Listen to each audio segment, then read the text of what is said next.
अपनी मां को देखते ही कुलभूषण का चेहरा उतर गया। मां के गले में ना तो मंगलसूत्र था और ना ही उनके माथे पर बिंदी थी। ये देखकर वो एकदम सन्न रह गए। मां के गले में मंगलसूत्र और माथे पर बिंदी ना होने का एक ही मतलब था। उन्होंने अपनी मां से पूछा, बाबा कैसे हैं? जाधव और उनकी मां के बीच इस बातचीत का खुलासा विदेश मंत्री सुषमा स्वराज ने संसद में किया। के बाद जो उन्होंने मुझे कहा कि बैठते ही कुलभूषण ने मुझसे कहा, बाबा कैसे हैं? क्योंकि मेरे माथे पे बिंदी और मेरे गले में मंगलसूत्र ना होने के कारण उसे ये शक हो गया कि शायद उसके पीछे से कोई अशुभ घट गया है। और ये कहते कहते उनका गला भर आया। पाकिस्तान की नीयत पर शक कैसे ना किया जाए।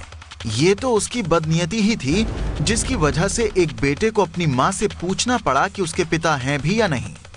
मतलब दोनों सुहागिनों को विधवा के रूप में पति और बेटे के सामने पेश किया। बेअदबी की इससे बड़ी इंतहा पाकिस्तान नहीं कर सकता। पाकिस्तान ने भारत के आरोपों का जवाब देते हुए सारे आरोपों को आधारहीन बताया।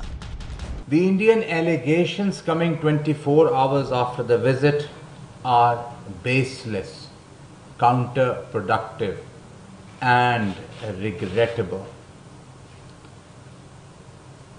They vitiate the atmosphere and can distort a goodwill gesture which can be better used for mutual good.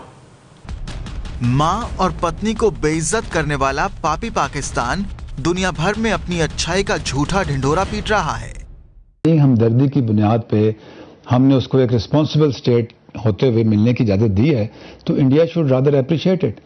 तो इंडिया तो विल नेवर डू इट, लेकिन रेस्ट ऑफ द वर्ल्ड आपने देखा होगा कि वेस्टर्न कंट्रीज ने खास तौर पे इसको बहुत अप्रिशिएट किया है। इस दुनिया का शायद ही कोई ऐसा देश होगा जो अंदर से टूटी और बिखरी दो महिलाओं को बुलाएगा, फिर उन्हें चोट पहुंचाएगा और अपमानित करेगा। एक बुजुर्ग औरत को कातिल की मां का नाम देगा और एक पत्नी से ड्रेस कोड के बहाने उसके सुहाग की निशानी और जूते उतरवाएगा। ऐसा सिर्फ पाकिस्तान में ही हो सकता है।